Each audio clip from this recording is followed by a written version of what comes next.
presentamos Enfoque Educativo, un programa de orientación y estudio bíblico enfocado a la familia y el bienestar social, dirigido por el Departamento de Educación Cristiana y Familia de la Iglesia de Dios Pentecostal, Movimiento Internacional, Región de Puerto Rico. Y ahora comienza Enfoque Educativo.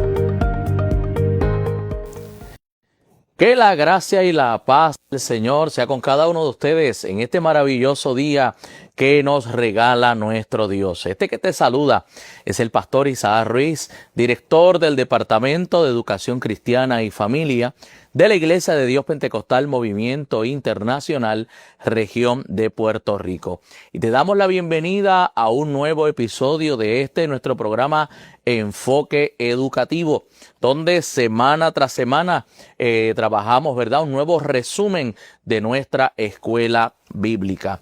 Y hoy vamos a estar estudiando específicamente la lección número 10 del leccionario bíblico publicado por la editorial Pentecostal. Para nuestros hermanos que utilizan la guía del maestro, este es el volumen número 49.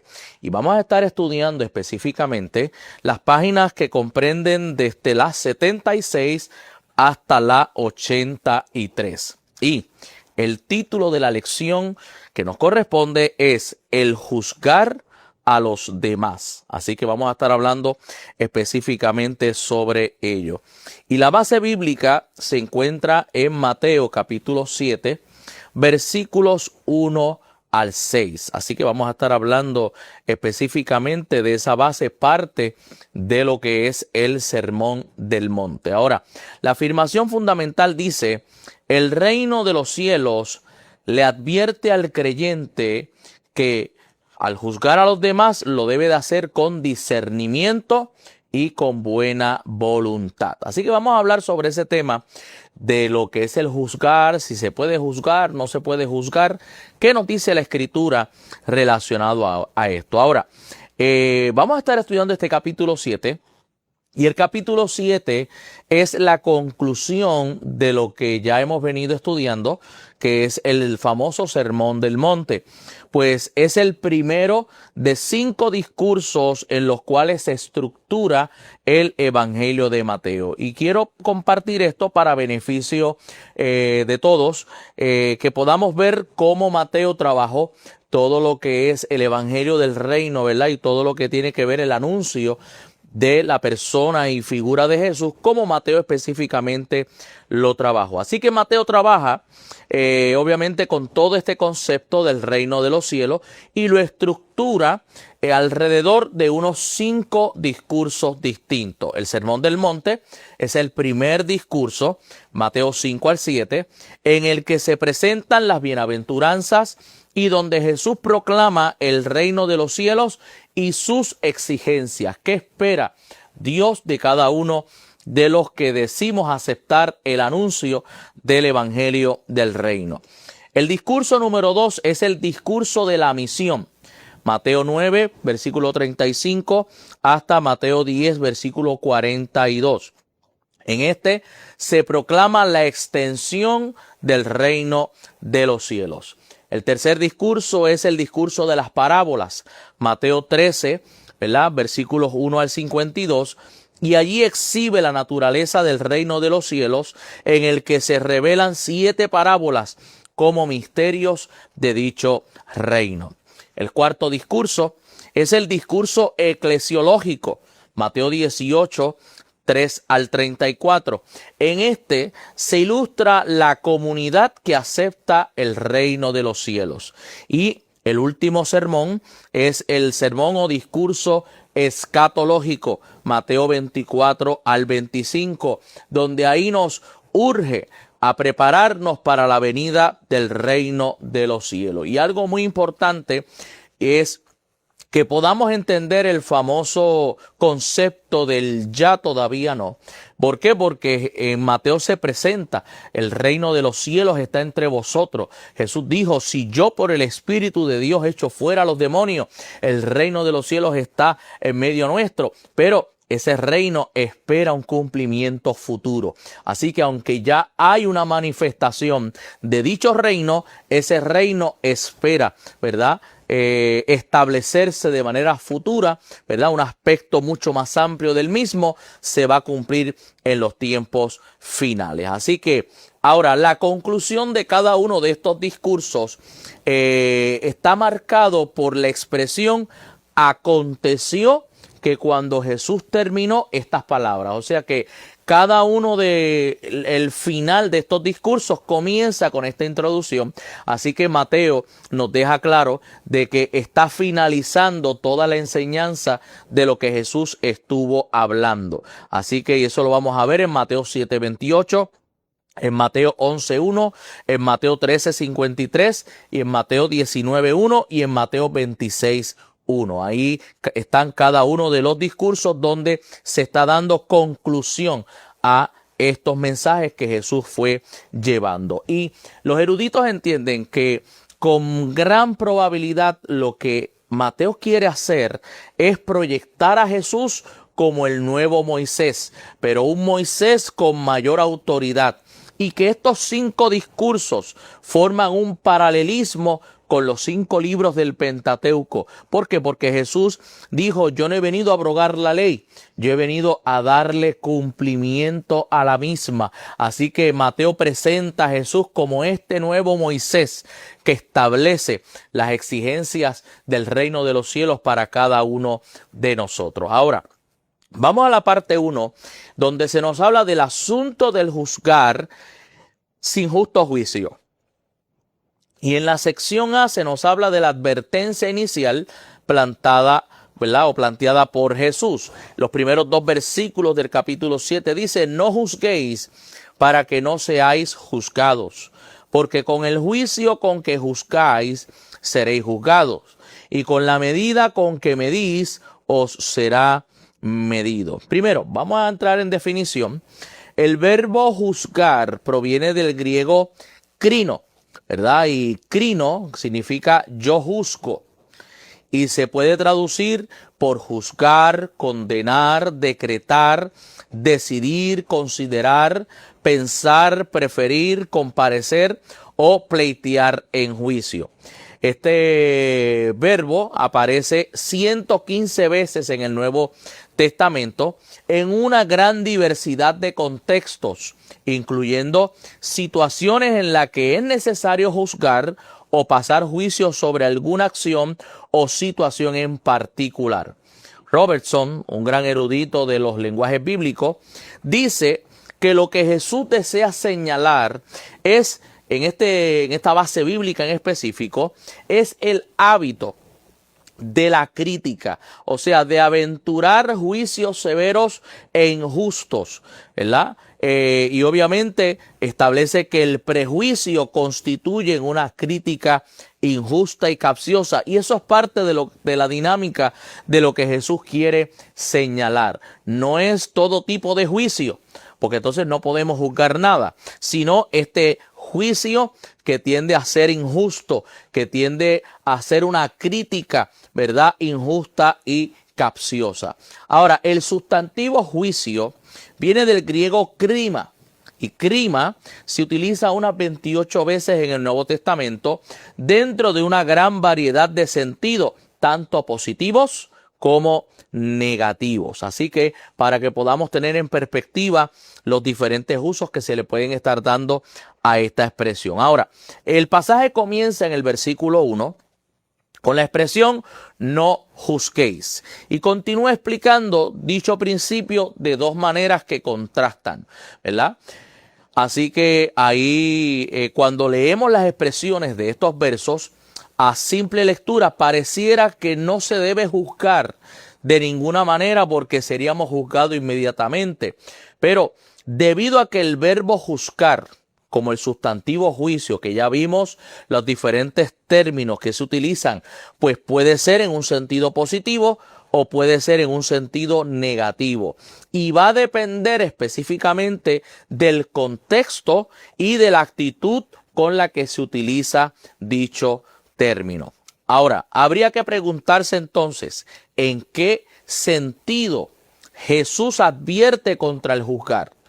Pues mire, un ejemplo que indicaría la dirección que toma Jesús está ¿verdad? En Mateo 7.1, cuando también lo tenemos en Juan 7.24, cuando ahí Jesús dice, no juzguéis, ¿verdad? Utiliza el mismo término, la misma expresión a la utilizada en Mateo 7.1.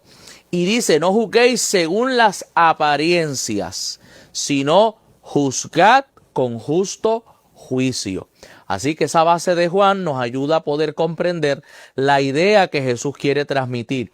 No es el juzgar en sentido general, sino el que juzguemos de manera incorrecta y que lo hagamos según las apariencias. Como dice el adagio, que juzguemos el libro por la carpeta. Ahora, el juicio al que se refiere Jesús en Mateo 7, 1 al 2, es aquel que se da según las apariencias, sin base ni argumentos justos para juzgar rectamente. Es decir, el único deseo del que juzga es censurar, es señalar, es criticar sin justo juicio.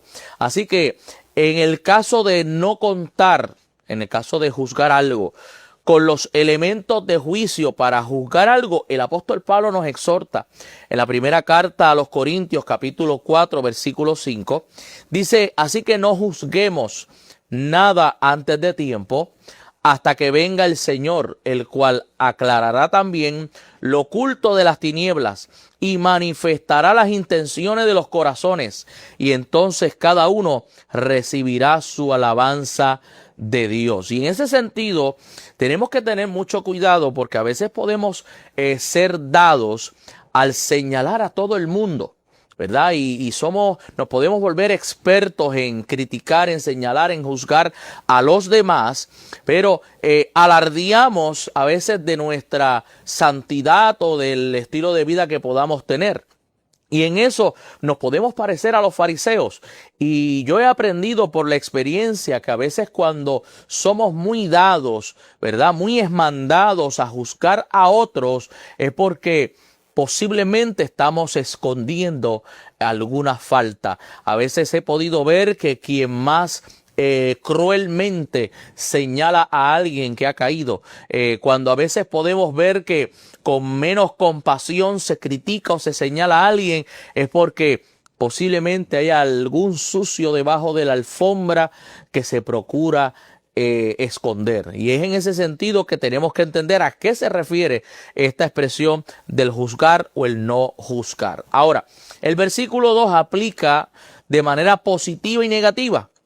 O sea, ahí dice, el día que nos toque estar delante de Dios, o sea, con la medida que medís, de la forma que tú has emitido juicio aquí en la tierra, cuando nos toque estar delante del Señor, pues con esa medida, cuán severos fuimos con la gente, pues así de severos serán con nosotros.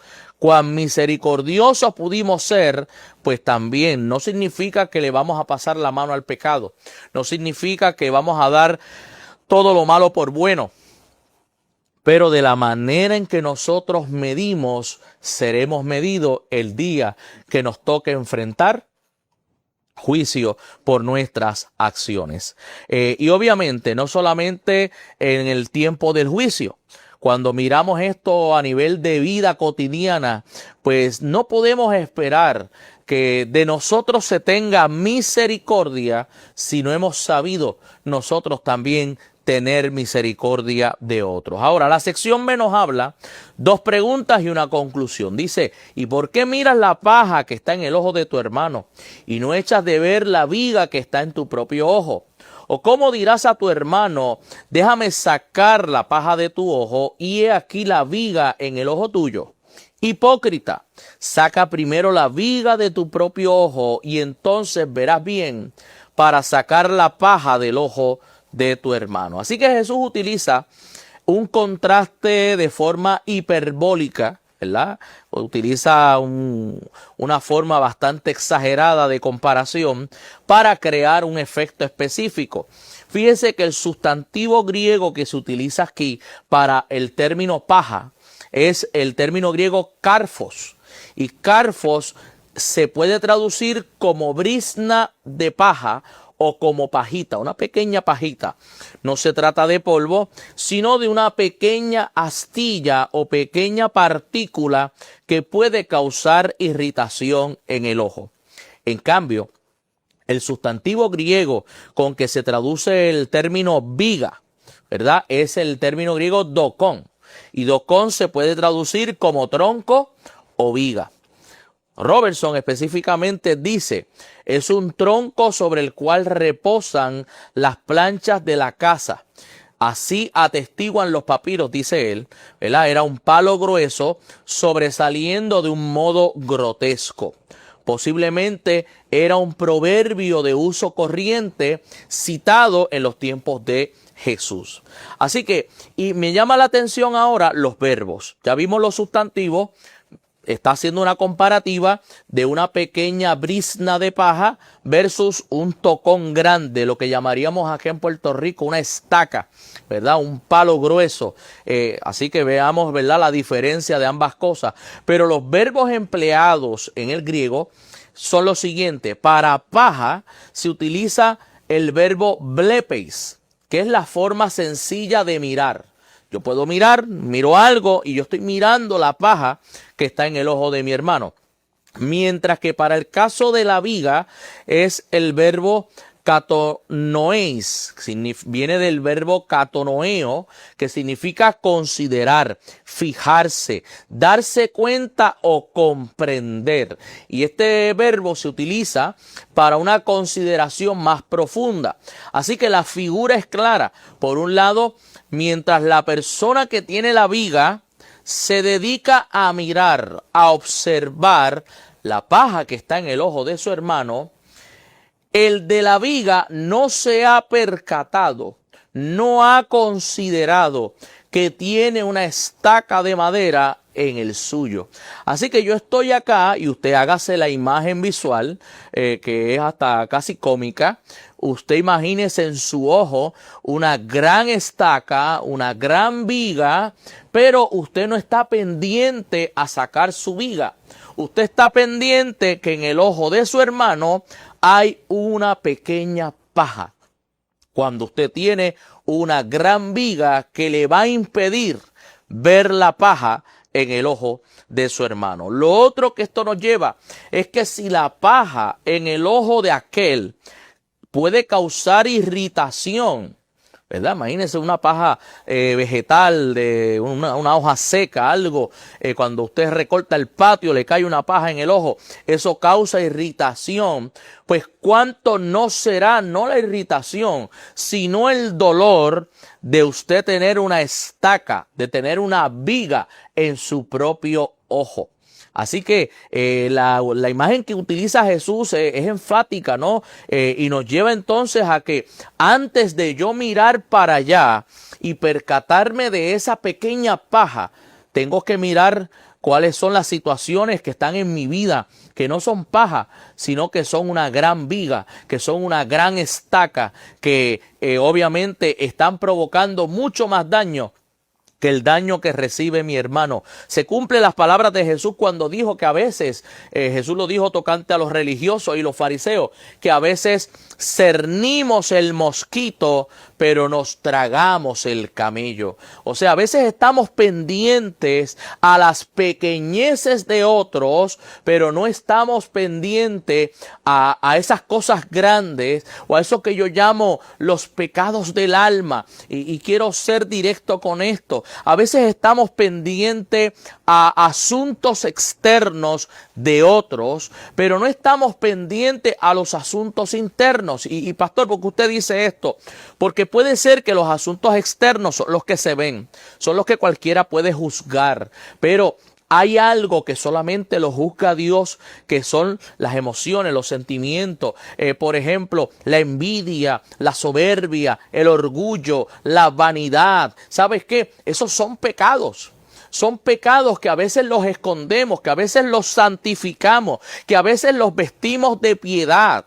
que los vestimos de santidad, pero siguen estando ahí dentro de nuestro ser. Y esos pecados me llevan al mismo infierno que tal vez ese otro pecado o esa otra pequeñez que estoy pendiente del otro. Así que antes de mirar la pequeñez en el ojo de mi hermano, tengo que mirar cuáles son esos pecados invisibles ante la vista de los demás, pero que no son invisibles ante el ojo todopoderoso de nuestro Dios y ante un Espíritu Santo que todo lo escudriña, que escudriña lo profundo del ser. Ahora, Jesús no lo deja ahí. En el versículo 4 se destaca una contradicción del que critica maliciosamente. Por eso dice, ¿cómo puedes decir? O sea, hace una pregunta, ¿con qué intencionalidad hay en el que critica de sacar la paja del ojo del hermano cuando le es imposible por tener una viga en el suyo que le impide ver la paja? Por eso Jesús contesta, hipócritas. O sea, no puedo echármelas de que soy el más santo y el que estoy velando por la salud espiritual de mi hermano cuando no he velado por mi propia condición espiritual. Evis Carballosa, y quiero citar, dice, la hipocresía consiste en ocuparse de la paja ajena sin antes ocuparse de las propias faltas. Si en verdad se quiere hacer bien al hermano, al sacar la pajita, es fundamental el juzgarse a uno mismo primero. Pues muchas veces nuestros defectos son mucho mayores y peores que los del hermano. Y cierro la cita. Ahora, la parte 2 nos habla de la evangelización a personas que no quieren oír. Pues la sección A habla de la falta de juicio y discernimiento. Mateo 7:6 dice, no deis lo santo a los perros, ni echéis vuestras perlas delante de los cerdos. La primera parte del verso. Según William Barclay, la interpretación inicial que la iglesia hizo de este verso se aplicó única y exclusivamente a la mesa del Señor.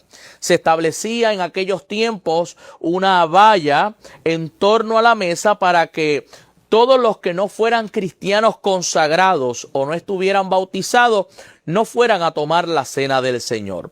Era en este contexto que documentos como la Didache establecían que se aplicaba la expresión no deis lo santo a los perros.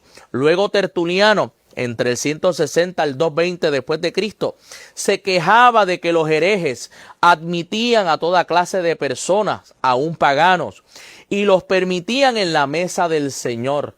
Y al así hacerlo, él decía que echaban a los perros lo que era santo y las perlas a los cerdos. Pero la realidad de este texto trasciende más allá de la prohibición de la mesa del Señor.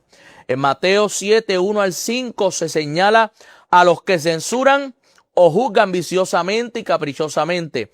Ahora se previene contra el hecho de no pasar juicio de personas que no valoran el evangelio. Se advierte en este texto contra el esfuerzo ingenuo, muchas veces de evangelización, para quienes menosprecian la proclamación cristiana de salvación, a lo que Jesús compara con perros y cerdos. Tenemos que aclarar que las expresiones perros y cerdos son usadas por Jesús, pero no lo hace para dar un insulto personal, sino a la manera inmunda y profana en la que algunas personas menosprecian las cosas santas como el evangelio, el único medio de salvación. Por eso es importante entender cuando Jesús dice que cuando vayáis a evangelizar, donde los reciban, entrad ahí. Pero donde no los reciban, Jesús dijo, sacudid aún el polvo de las sandalias de sus pies. O sea que hay que saber en qué momento, ¿verdad?, el evangelio está siendo recibido.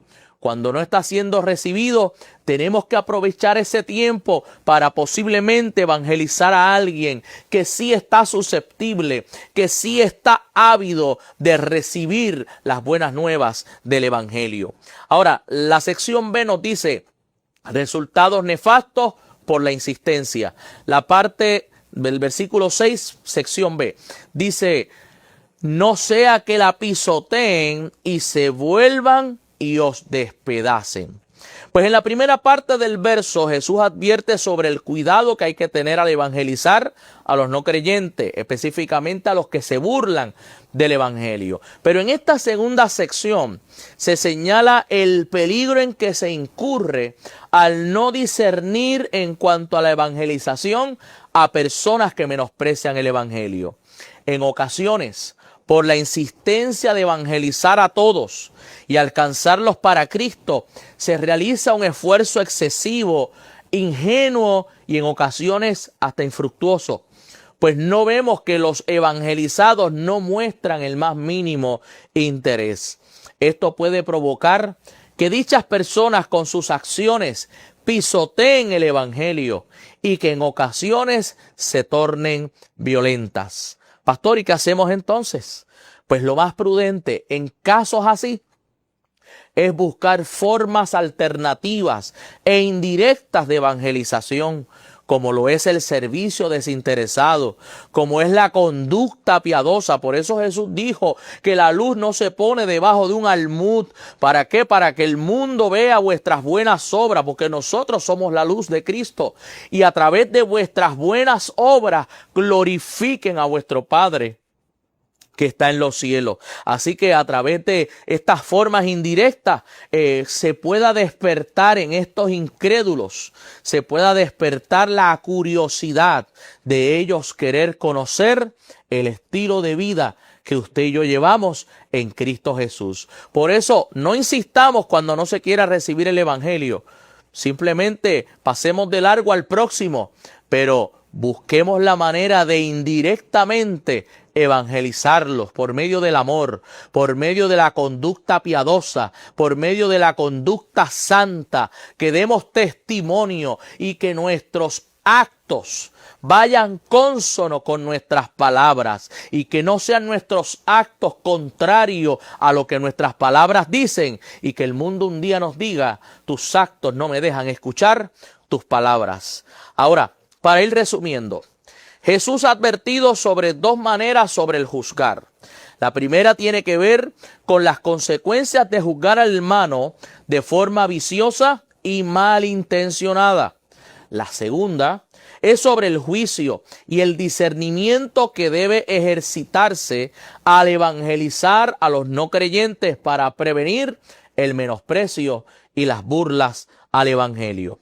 De igual manera, Jesús enseña sobre la importancia de vivir una vida íntegra y sin hipocresía como parte de las relaciones personales de los creyentes, porque no podemos procurar relacionarnos con un Dios personal si las relaciones entre nosotros son infructuosas. Así que, mis amados, no nos da el tiempo para más, pero este ha sido su amigo, su hermano, el pastor Isaac Ruiz, director del Departamento de Educación Cristiana y Familia, y le estaremos viendo en una próxima ocasión. Así que deseamos que la gracia y que la paz del Señor, que sobrepasa todo entendimiento, sea contigo, con los tuyos, hoy, mañana y siempre. Nos vemos hasta la próxima. Bendiciones.